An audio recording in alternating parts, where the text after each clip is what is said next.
की पूजा का प्रसंग आता है।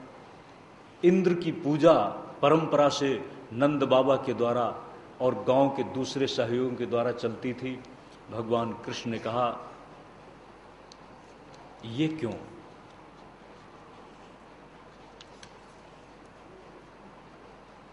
इंद्र की प्रसन्नता के लिए आप आयोजन करते हैं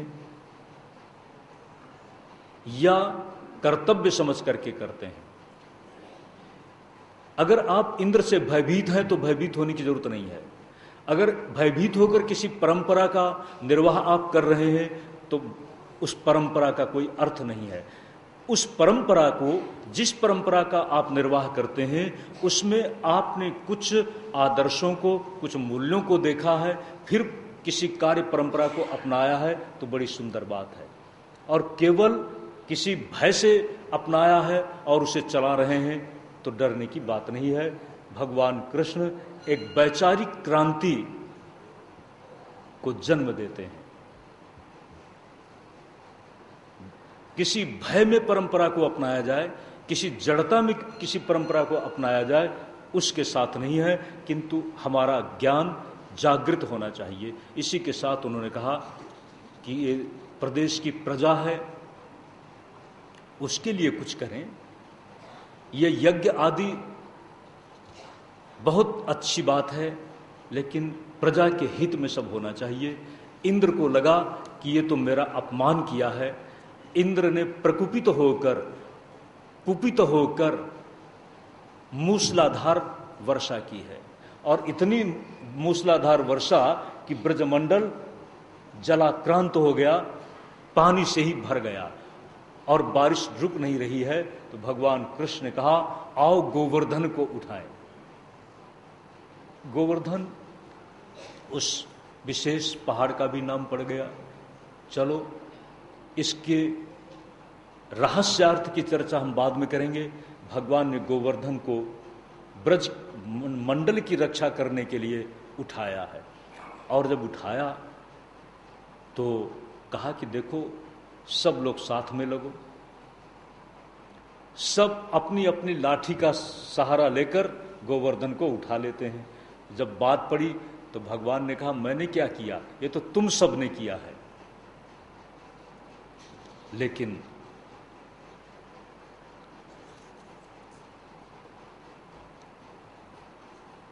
भगवान कृष्ण की महिमा को नंद बाबा जानते हैं। धीरे धीरे गांव के लोगों ने भी जाना।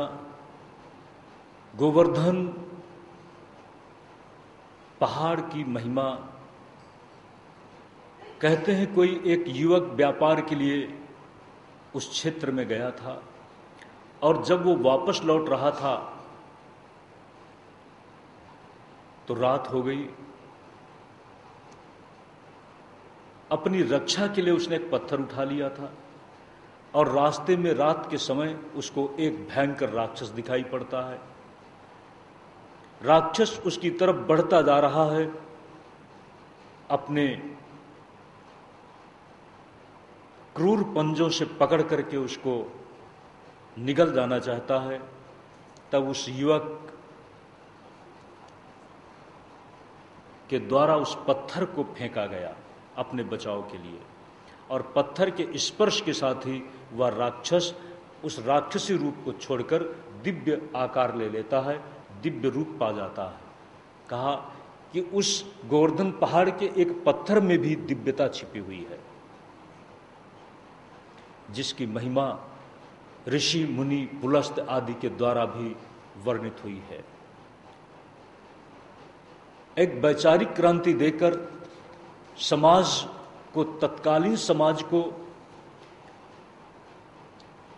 परंपरा से हटकर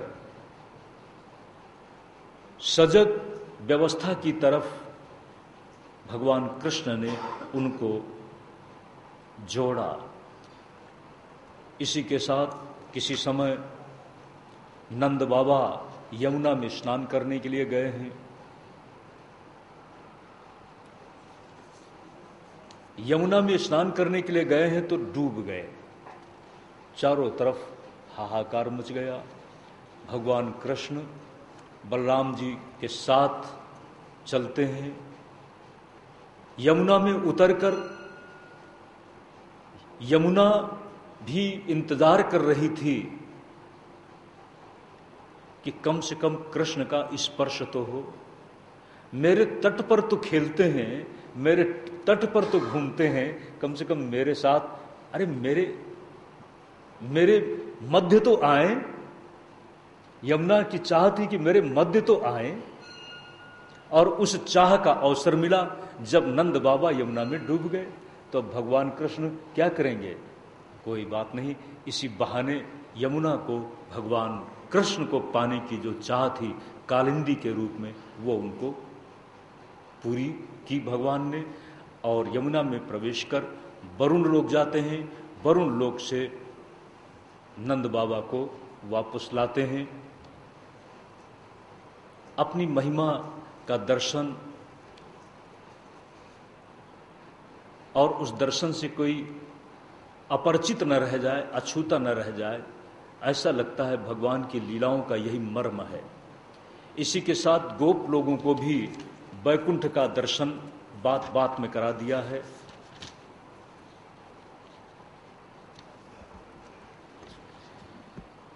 इसी के साथ वह समय आ गया जब भगवान अपनी रात्रि की लीला का प्रयोग करते हैं। रात्रि की लीला, जिसको रास लीला के नाम से हम जानते हैं। मैं आपको बोल रहा था, एक भूमिका बन रही है। रात्रि भी भगवान कृष्ण के द्वारा मानो रात्रि की भी अधिष्ठात्री देवी है। इसीलिए दुर्गा सप्तशती में रात्रि सूक्त है, तंत्रोक्त रात्रि सूक्त, और इसी के साथ साथ वेदोक्त रात्रि सूक्त। रात्रि की भी अधिष्ठात्री देवी है। रात्रि का कहीं अछूता रूप न रह जाए, इसलिए भगवान उन रात्रियों की प्रतीक्षा कर रहे थे जिन रात्रियों में विशेष लीला करनी है, और उन रात्रियों का आगमन हो गया। सुखदेव जी महाराज कहते हैं, भगवान पिता रात्रि शरदोत्फुल्ल मल्लिका वीक्षरन्तुम मनश्चक्रे योग मायामुपाश्रितः। ध्यान देना सज्जनों, ये रास कोई सामान्य लीला नहीं थी, यह रास कोई सामान्य स्थिति में नृत्य नहीं था। कैमरा ले लो।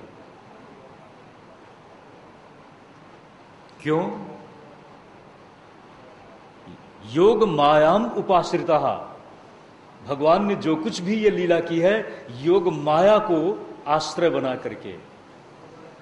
ये सामान्य कक्षा का नृत्य नहीं था, सामान्य कक्षा की क्रीड़ा नहीं थी, सामान्य दृष्टि से उसको समझा भी नहीं जा सकता। समझने वाले समझ सकते हैं अगर वो समझाने की कृपा कर दे। योग मायाम उपाश्रिता। ध्यान दें, जिस समय भगवान भी प्रतीक्षा कर रहे थे, और प्रतीक्षा कर रहे थे, और इसी के साथ वीक्षरन्तुम मनश्चक्रे। रंतुम का अर्थ क्या है? ये लीला किसमें हो रही थी? रात्रि में। आपको बता चुके हैं कि रात्रि में कोई माध्यम तो चाहिए, तो माध्यम के रूप में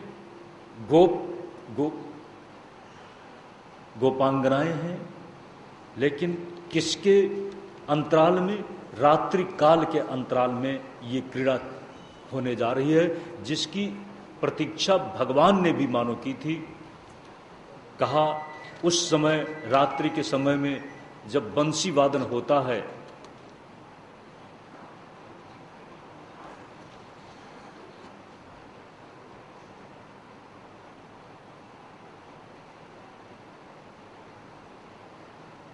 तो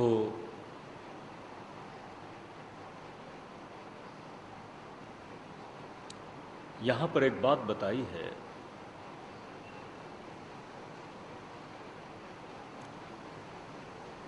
गोपांगनाएं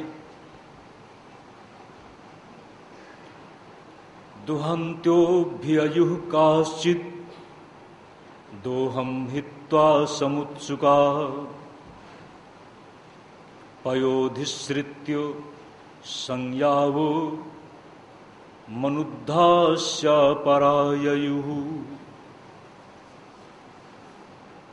कुछ लोग शाम के समय ही ये जब बात होती है तो सब अपने अपने काम में लगी हुई थी, और जब काम में लगी हुई है, कृष्ण की बंसी बजती है, तो जो एक लालसा थी, चाह थी, प्रतीक्षा थी, उससे आंदोलित होकर चल पड़ती हैं। लेकिन प्रश्न है कि क्या किसी को पता नहीं चला?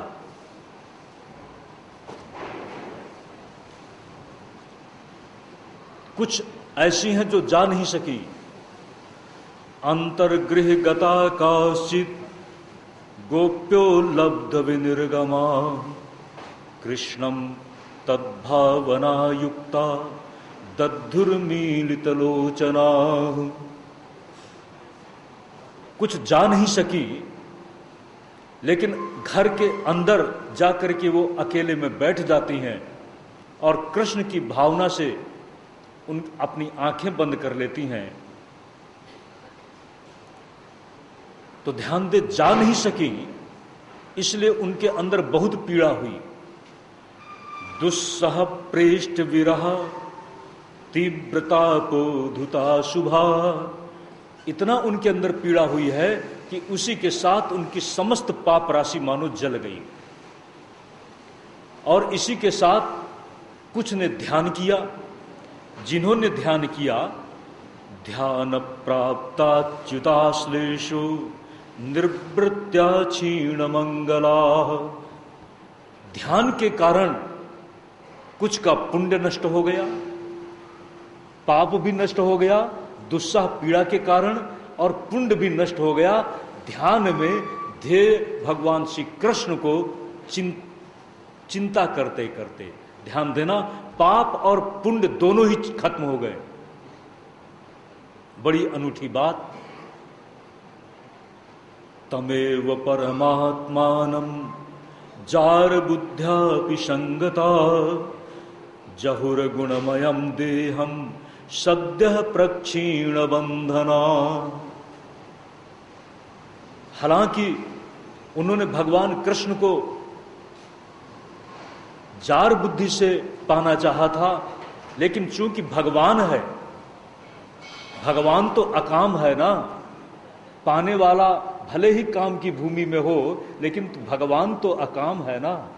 तो भगवान जो अकामता की भूमि में है, उनका ध्यान करते करते और ना पाने की विरह की व्यथा के कारण पाप भी नष्ट हो गया और पुण्य भी नष्ट हो गया। इसी के साथ तत्क्षण यानी सद्यः प्रक्षीण बंधना, संपूर्ण बंधन उनके कट गए, खत्म हो गए और वो मुक्त हो गई। ध्यान दें, जो गई है उनमें कौन कौन है?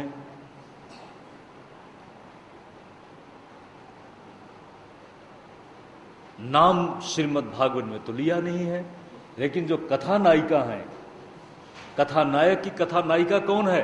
वृंदावन की। राधे राधे गोविंद गोविंद राधे राधे राधे राधे राधे गोविंद गोविंद राधे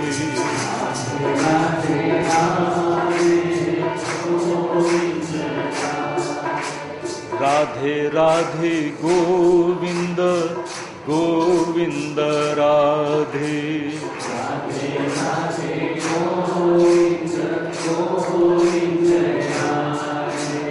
राधे राधे गोविंद गोविंद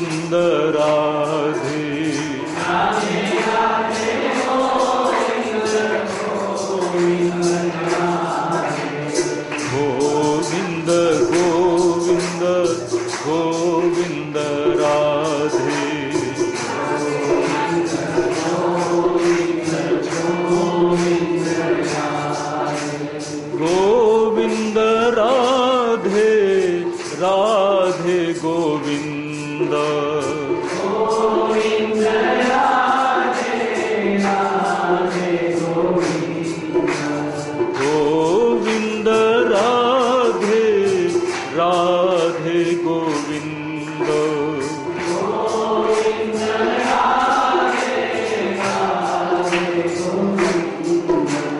राधे राधे गोविंद गोविंद राधे,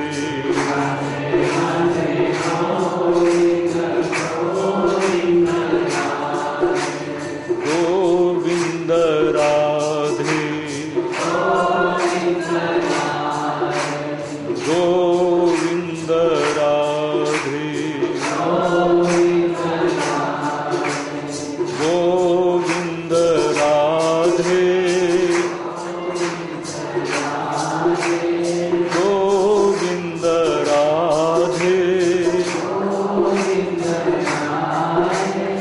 राधे गोविंद, राधे गोविंद, राधे राधे, हाँ, राधे राधे गोविंद।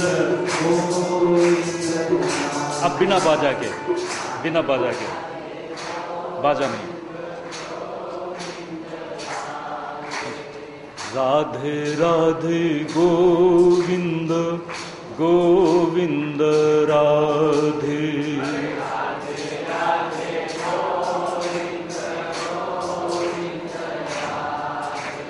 राधे राधे गोविंद गोविंद राधे,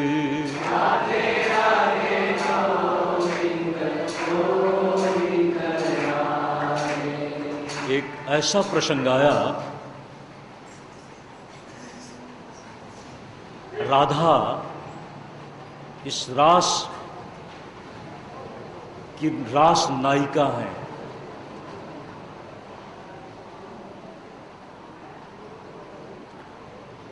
परम पुरुष कृष्ण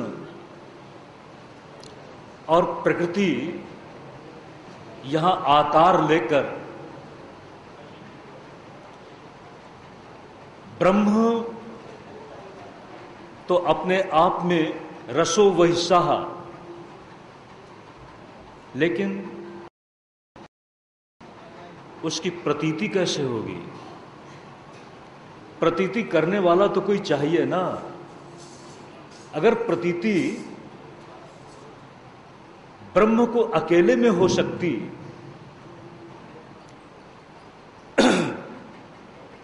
तो द्वैत की रचना के लिए उसके अंदर संकल्प नहीं उठता।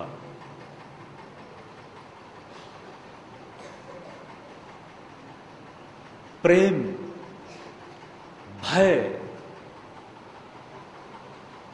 और दोनों की प्रतीति द्वैत में ही संभव है। कहा द्वितीयाद वै भयम भवति,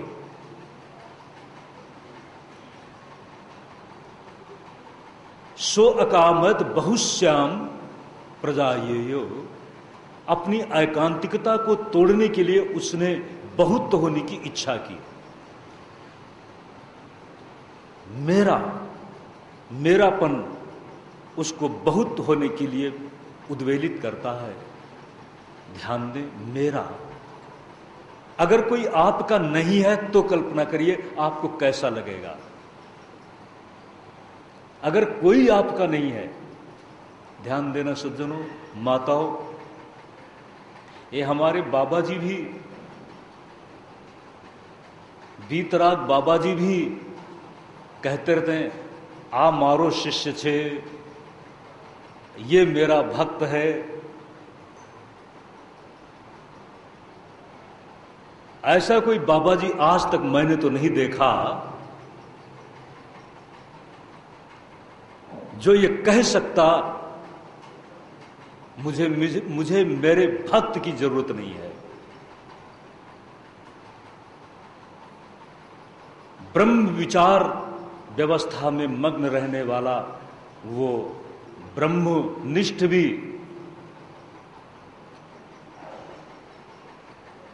संसार ताप से संतप्त किसी व्यक्ति को जब उससे मुक्ति देना चाहता है तो उसको कहीं न कहीं अपने साथ जोड़ता है।